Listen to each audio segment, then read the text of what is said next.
Hello everyone, good morning to all of you. Welcome to current affairs logics. Friends, morning हो गई है। मैं आप सभी के लिए लेके आ गई हूँ आज का डेली करंट अफेयर्स का इम्पॉर्टेंट सेशन। और इस वीडियो में हम कवर करेंगे 14 जनवरी के सभी इंपॉर्टेंट क्वेश्चंस। तो देखेंगे फ्रेंड्स, पहले करंट अफेयर्स के सभी questions with extra important points के साथ। उसके बाद हम बात करेंगे जीके के कुछ इंपॉर्टेंट क्वेश्चंस के बारे में। ये वीडियो सेशन आपके हर एक एग्ज़ाम के लिए देखिए काफ़ी इंपॉर्टेंट है।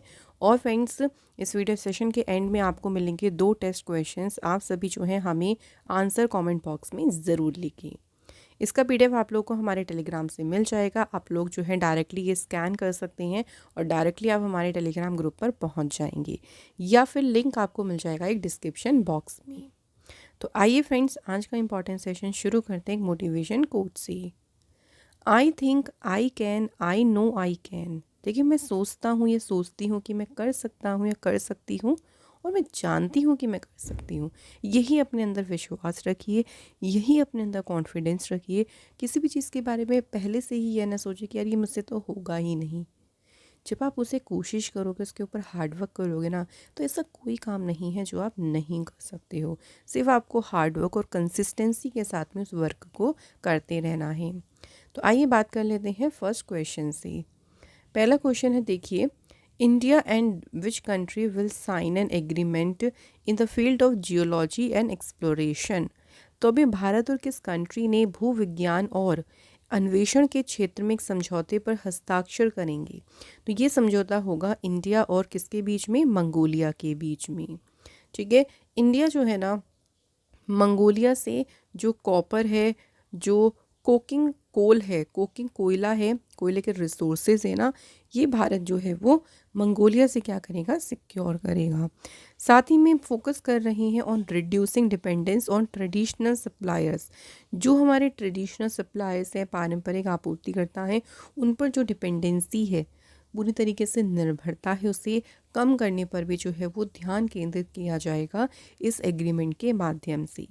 अब देखिए, एग्रीमेंट हुआ है इंडिया और मंगोलिया के बीच। तो यहाँ देख सकते हैं मंगोलिया की location, India, China, and China के से ही बॉर्डर लग रहा है मंगोलिया का। कैपिटल यहाँ की है उलन बटोर और यहाँ पे करेंसी है टोगरोक। नेक्स्ट क्वेश्चन है, Russia has sent a sixth nuclear reactor to which nuclear power plant in India. अभी देखिए, रशिया देश ने ना भारत के किस परमाणु ऊर्जा संयंत्र में जो है वो छठा परमाणु रिएक्टर भेजा है। तो ये भेजा गया है कुडनकुलम, जो तमिलनाडु में लोकेटेड है, इंडिया का पावर प्लांट। उसके लिए छठा न्यूक्लियर रिएक्टर किस कंट्री ने भेजा है। अच्छा, इस तरह से क्वेश्चन भी आ सकता है। तो आप लोगों से यहाँ पे कंट्री का नाम भी पूछ सकते हैं, जो कि है रशिया। ठीक है, बात थोड़ा सा कुडनकुलम न्यूक्लियर पावर प्लांट की के बारे में करें, तो इसके लिए 1988 में एक एग्रीमेंट साइन हुआ था गवर्नमेंट ऑफ इंडिया और सोवियत यूनियन के बीच इस पावर प्लांट के कंस्ट्रक्शन के लिए। तो 6000 मेगावाट न्यूक्लियर पावर प्लांट जो कि कुडनकुलम तमिलनाडु में है, इसके कंस्ट्रक्शन के लिए भारत सरकार और सोवियत संघ के बीच में एक समझौता साइन हुआ था। ये जो न्यूक्लियर पावर प्लांट है ना, ये किसी एक ही लोकेशन पे स्थापित इंडिया का लार्जेस्ट न्यूक्लियर प्लांट है। ठीक है, एक ही लोकेशन पर है ये, और इस एक ही लोकेशन पर स्थापित सबसे बड़ा परमाणु ऊर्जा संयंत्र होगा। अच्छा, ये तो बात हो गई इसके बारे में। अगर क्वेश्चन कई बार ये बन जाता है कि इंडिया का पहला न्यूक्लियर प्लांट कौन था ऑपरेशनल, तो भारत में चालू होने वाला पहला परमाणु ऊर्जा संयंत्र था महाराष्ट्र का तारापुर, और इसे स्थापित कब किया गया था? देखिए, 1969 में। ठीक है, मैं बता देती हूँ, करंट में 7 भारत में देखिए जो न्यूक्लियर पावर स्टेशन है जो इस टाइम पे चालू हैं, वो कौन कौन से हैं और वो कौन कौन से स्टेट में है, ये मैं आपको चलिए यहाँ पे बता देती हूँ। Tarapur atomic power station Maharashtra में है। राजस्थान एटॉमिक पावर स्टेशन, ये आप समझ गए होंगे, Rajasthan. Madras atomic power station Tamil Nadu. Kaiga atomic power station, ये कर्नाटक में है। नरोरा एटॉमिक पावर स्टेशन है उत्तर प्रदेश में। काकरापार एटॉमिक पावर स्टेशन है फ्रेंड्स गुजरात में। And Kudankulam atomic power station कहाँ पे है? तमिलनाडु में। तो ये 7 जो है न्यूक्लियर जो हमारे पावर स्टेशंस हो गए हैं, ये करंट में ऑपरेशनल है, मींस ये चालू हैं। नेक्स्ट क्वेश्चन है देखिए, who has become India's first Hindi singer and model जो एआई से बनी है।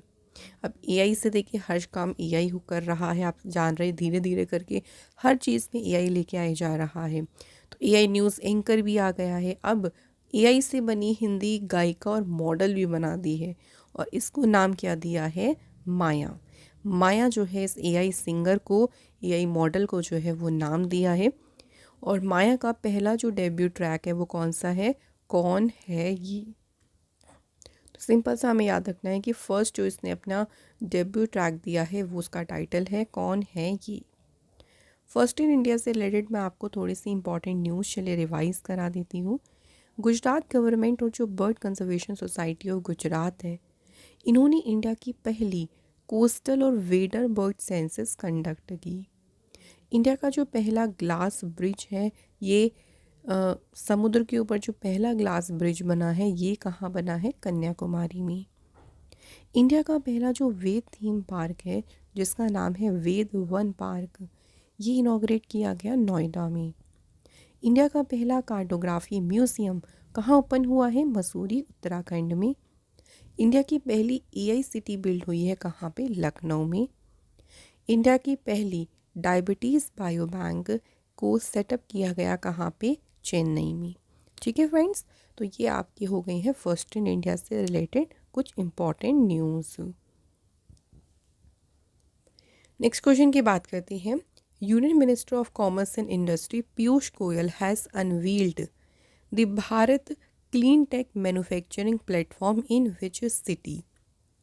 पीयूष गोयल की बात करें तो इन्होंने किस शहर में भारत क्लीन टेक मैन्युफैक्चरिंग जो प्लेटफॉर्म है इसका अनावरण किया है। तो फ्रेंड्स इस प्लेटफॉर्म का अनावरण किया गया है कहाँ पे, न्यू दिल्ली सिटी में। अब ये जो प्लेटफॉर्म है देखिए इसको क्यों शुरू किया गया, तो इंडिया की जो क्लीन टेक वैल्यू चेन्स हैं, सोलर, विंड, हाइड्रोजन और बैटरी स्टोरेज सेक्टर्स में उनको इन्हेंस करना। तो इन सबको इन्हेंस करने के लिए ही जो है वो पीयूष गोयल ने इस प्लेटफॉर्म को लॉन्च किया है। क्वेश्चन देखो दो तरह से आ सकता है, फर्स्टली ये प्लेटफॉर्म किसने लॉन्च किया और सेकंडली इस प्लेटफॉर्म को कहाँ लॉन्च किया गया। पीयूष गोयल वर्तमान में देखिए यूनियन मिनिस्टर हैं कॉमर्स एंड इंडस्ट्री के। नेक्स्ट क्वेश्चन है, union minister Rajiv Ranjan Singh inaugurate the mega entrepreneurship conclave in which city. So केंद्रीय मंत्री रंजन सिंह जो हैं देखिए उन्होंने मेगा उद्यमिता सम्मेलन का उद्घाटन कहाँ किया। तो फ्रेंड्स इस सम्मेलन का उद्घाटन किया है उन्होंने पुणे सिटी में। अब इस कॉन्क्लेव की बात करते हैं तो उन्होंने इसमें 40 लाइव स्टॉक प्रोजेक्ट जिनकी वर्थ कितनी है 545 करोड़ रुपीस से भी ज़्यादा की है, इन प्रोजेक्ट को इनॉग्रेट किया है। इस कॉन्क्लेव का मेन उद्देश्य क्या है, to unite policy maker, federations, cooperative industry associations, entrepreneurs, financial institutions. तो इसका मेन उद्देश्य यही है कि जितने भी नीति निर्माता हैं देखिए, जो भी महासंघ है या सहकारी समिति है, उन सभी को एकजुट करना ही इस कॉन्क्लेव का जो है वो मेन उद्देश्य है। नेक्स्ट क्वेश्चन की बात करते हैं। Pongal is celebrated to thank which natural elements. अब इनमें से देखिए कुछ कौन से नेचुरल एलिमेंट हैं जिसके लिए पोंगल बनाते हैं। तो पोंगल सेलिब्रेट करता है sun and farm animals, okay. And ये जो है सेलिब्रेट किया जाएगा आज यानी 14 जनवरी को मनाया जाएगा पोंगल फेस्टिवल। 4 दिन का ये सेलिब्रेशन रहता है जो कि हार्वेस्ट सीज़न यानी जो फसल का मौसम है उसकी शुरुआत थाई जो तमिल महीना थाई है और जो विंटर्स का एंड है उसी का ही प्रतीक है ये 4 दिन का सेलिब्रेशन पोंगल फेस्टिवल।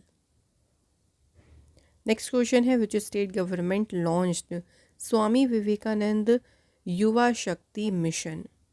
स्वामी विवेकानंद युवा शक्ति मिशन को शुरू किया है किसने, तो ये शुरू किया है मध्य प्रदेश गवर्नमेंट ने।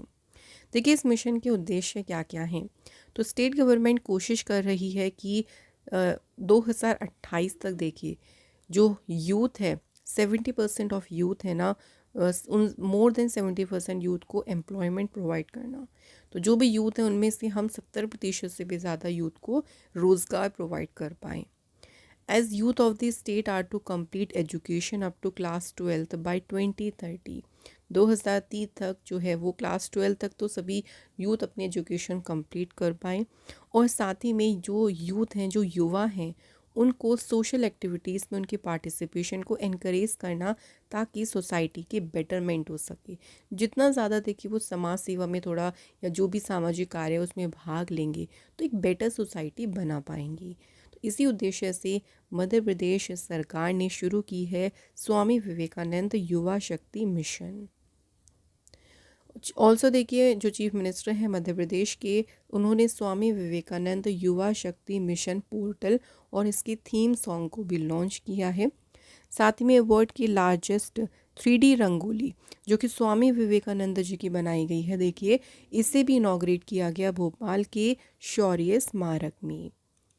तो ये सभी पॉइंट्स याद रखिएगा, मध्य प्रदेश से रिलेटेड हैं ये। मध्य प्रदेश की बात करें तो कैपिटल है भोपाल, सीएम है मोहन यादव, गवर्नर है मंगू भाई Patel, assembly seats 230, Rajya Sabha seats 11 और लोकसभा की सीट्स कितनी है 29। अगला क्वेश्चन है which state government has set a target of setting up 100 megawatt solar plants through women self help group. तो किस राज्य सरकार ने देखिए महिला स्वयं सहायता समूह के माध्यम से, यहाँ पे 1000 करेगा, 1000 मेगावाट सौर संयंत्र स्थापित करने का लक्ष्य रखा है। तो ये लक्ष्य किसने रखा है, तेलंगाना सरकार ने। इसकी जो अनाउंसमेंट है देखिए ये किसने की है, तेलंगाना के डिप्टी सीएम भट्टी विक्रमा ने। तेलंगाना गवर्नमेंट ने देखिए टारगेट रखा है कि 1000 मेगावाट का सोलर पावर जो प्लांट है इसको लगाने का, और इसके लिए जो भी सहायता ली जाएगी या जो वर्क किया जाएगा वो वुमेन सेल्फ हेल्प ग्रुप के माध्यम से किया जाएगा अंडर इट्स इंदिरा महिला शक्ति स्कीम। तो इसी स्कीम के अंडर जो है इस पूरे जो है टारगेट को तेलंगाना गवर्नमेंट फुलफिल करेंगी। इंदिरा महिला जो शक्ति स्कीम है देखिए ये स्कीम तेलंगाना सरकार ने मार्च 2024 में शुरू की थी चीफ मिनिस्टर रेवंत रेड्डी के द्वारा। इस स्कीम का उद्देश्य क्या था कि जो वुमेन सेल्फ हेल्प ग्रुप है, जो महिला स्वयं सहायता ग्रुप है, उनके माध्यम से सहायता और जो भी स्किल ट्रेनिंग है वो प्रोवाइड करके स्टेट में जितनी भी वुमेन से महिलाएं हैं उनको अपलिफ्ट करना, उनका उत्थान करना और उनको एम्पावर करना, ये इस योजना का जो है वो मेन उद्देश्य है। नेक्स्ट क्वेश्चन है who is the author of the recently released parliament powers functions and privilege. Book का नाम है parliament powers functions and privileges और इस बुक के ऑथर हैं डॉक्टर KS चौहान। रिसेंटली मैं कुछ और बुक्स को भी बता देती हूँ, देखिए तो बुक है माई बिलव्ड लाइफ, ये लिखी है अमितावा कुमार ने। Friends India's closest strategic partners, ये लिखी है professor Shri Ram Chaulia. Mountains mammal of the world, author हैं MK रणजीत सिंह। बुक है from oil to lithium navigating the future of energy, author का नाम है कुलदीप गुप्ता। नेक्स्ट क्वेश्चन है FC बार्सिलोना ने किस टीम को डिफीट किया और जीता अपना 15वां स्पेनिश सुपर कप। तो 15th स्पेनिश सुपर कप जीता है FC बार्सिलोना ने और हराया है किसे, रियल मैड्रिड को। ठीक है, तो रियल मैड्रिड को हराया और फाइनल कहाँ पे हुआ था, सऊदी अरेबिया में। नेक्स्ट है where has the first kho kho world cup started. अभी रिसेंट देखिए पहला एडिशन शुरू हो गया है खो खो वर्ल्ड कप का और ये शुरू हुआ है कहाँ पे, न्यू दिल्ली में। तो नई दिल्ली के इंदिरा गांधी इंडोर स्टेडियम में पहला एडिशन शुरू हो गया है खो खो वर्ल्ड कप का। इस वर्ल्ड कप को इनॉग्रेट किया है सुधांशु मित्तल ने, जो कि kho kho federation of India के प्रेसिडेंट हैं। इस वर्ल्ड कप के दौरान हर एक टीम में देखिए 12 प्लेयर कंसिस्ट होंगे, लेकिन मैच के दौरान हर एक टीम से फील्ड पर सिर्फ 9 प्लेयर्स जाएंगे, बाकी जो 3 प्लेयर्स हैं ना वो एक्स्ट्रा में होते हैं। पहला जो एडिशन है इसमें देखिए 20 कंट्रीज़ होंगी मेंस की और 19 जो है वो वुमेंस टीम होंगी इस पहले खो खो वर्ल्ड कप में। Kho kho federation of India की बात करें तो ये इंडिया में जो है इस स्पोर्ट्स को गवर्न करता है। खो खो को इसका सेटअप किया गया था 1955 में। हेडक्वार्टर जो है इसका है न्यू दिल्ली में एंड प्रेसिडेंट है सुधांशु मित्तल। तो ये थे फ्रेंड्स हमारे करंट अफेयर्स के आज के क्वेश्चंस। बात करें स्टैटिक क्वेश्चंस के बारे में। क्वेश्चन है पहला देखिए, who was known as the Sher e Punjab. तो पंजाब के फ्रीडम स्ट्रगल में इनका बहुत कंट्रीब्यूशन रहा, इनको टाइटल दिया शेर ए पंजाब। तो ये किसका टाइटल है? Lala Lajpat Rai. Which freedom fighter is associated with the Kakori conspiracy of 1925? Ashfaqulla Khan. और भी थे, अशफाकुल्ला खान का नाम याद रखें। What award did Bhimrao Ambedkar posthumously receive in 1990? तो दलित जो है उनके अपलिफ्टमेंट के कंट्रीब्यूशन में जो उनका कंट्रीब्यूशन रहा उसी को रिकॉग्नाइज करने के लिए 1990 में देखिए इन्हें पॉस्ट्यूमसली यानी मरणोपरांत भारत रत्न से सम्मानित किया गया था। Who appoint the chief vigilance commissioner? कौन अपॉइंट करते हैं इन्हें? इंडिया के president. What was the name of the German parliament? तो जर्मनी की पार्लियामेंट का नाम है नेसेट। जोजिला पास कनेक्ट किसे करता है? लेह और श्रीनगर को। किस मुगल एम्परर को जिंदा पीर भी कहा जाता है? Answer Aurangzeb. Who was the founder of Nanda dynasty? तो नंद डायनेस्टी के संस्थापक थे महापद्मनंद। वर्ल्ड की पहली ऑयल पेंटिंग कौन सी कंट्री में पाई गई? अफगानिस्तान। सारनाथ जो है एसोसिएटेड किस एस्पेक्ट से है बुद्धा की लाइफ की? तो बुद्धा जी ने अपना जो पहला सरमन है, पहला उपदेश है, ये सारनाथ में दिया था। तो ये स्टैटिक क्वेश्चंस भी हो गए। अब रिवीजन टाइम में बात करेंगे कल के क्वेश्चंस के बारे में। पहला क्वेश्चन देखिए, अभी रिसेंटली लेबनान के नए प्रेसिडेंट बने हैं कौन? Joseph own. विच कंट्री जिसने लॉन्च किया है उसका पहला सर्टिफिकेट कोर्स इन हिंदी? तो हिंदी में जो है अपना पहला सर्टिफिकेट कोर्स शुरू किया है श्रीलंका ने। Which city hosted the AI action summit 2025? तो एआई एक्शन समिट 2025 की जो है वो मेजबानी किसने की है? राइट आंसर है Paris. Which country rank second globally in terms of cyber attacks? Cyber हमलों के मामले में देखिए विश्व स्तर पर दूसरे स्थान पे कौन सा देश है? इंडिया। और पहले स्थान पे कौन सी कंट्री है? यूएसए। हु डेवलप्ड हिम कवच? तो हाल ही में खबरों में रहा हिम कवच, इसे डेवलप किया है किसने? डीआरडीओ ने। What is the name of the new food delivery app जैसे स्विगी ने लॉन्च किया है फॉर 15 मिनट फूड डिलीवरी के लिए? तो इसका नाम है snack by Swiggy. Himachal Pradesh institute of public administration, इसका नाम किस लीडर के नाम पर रखा गया? तो इसका नाम बदल के रखा गया है मनमोहन सिंह जी के नाम पे। Where south India's first infectious disease research and diagnostic laboratory will be establish? तो कहाँ स्थापित की जाएगी ये प्रयोगशाला? तो इसे स्थापित किया जाएगा बेंगलुरु में। Recently Indian biological data centre portal को किसने लॉन्च किया है? Doctor Jitendra Singh. Next question है, कहाँ पे माँ की रसोई शुरू की गई? तो ये शुरू की गई है उत्तर प्रदेश में। हु अमंग द फॉलोइंग जिसे प्रवासी भारतीय सम्मान अवार्ड 2025 प्राप्त हुआ? तो ये प्राप्त किसे हुआ है? डॉक्टर सैयद अनवर खुर्शीद को। तो फ्रेंड्स यहाँ पे हमारे सभी इंपॉर्टेंट क्वेश्चंस कंप्लीट हो गए। अब लास्ट सेक्शन हम टेस्ट की बात करेंगे, जिसमें पहले मैं कल के क्वेश्चंस आपको बता देती हूँ। होपेक्स एक्सरसाइज की बात करें तो देखिए जो होपेक्स एक्सरसाइज है ना, ये इंडिया और किसके बीच में हुई है? ये भी याद रखिएगा, इजिप्ट देश के बीच, और एडिशन हुआ है इसका 4th। सेकेंड क्वेश्चन था कि इकोनॉमिक फ्रीडम इंडेक्स में इंडिया की रैंक क्या आई है? तो इंडिया है इसमें 84th प्लेस पे। तो thank you very very much, आप सभी ने हमें राइट आंसर करे हैं दोनों क्वेश्चंस की। एंड विकास रंजन का आज जो है वो हमने कमेंट रखा है, thank you so much. And इसी तरह से देखिए आज के टेस्ट क्वेश्चन की बात कर लेते हैं। अभी हाल ही में हमारे नए रेवेन्यू सेक्रेटरी कौन बनी? राजस्व सचिव।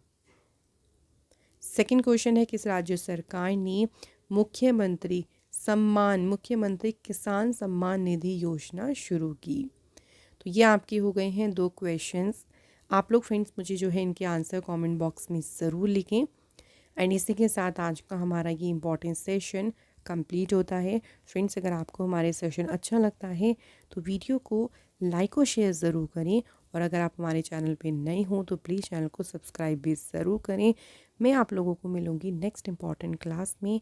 Till then bye bye, take care, have a good day. Thank you so much for watching this video.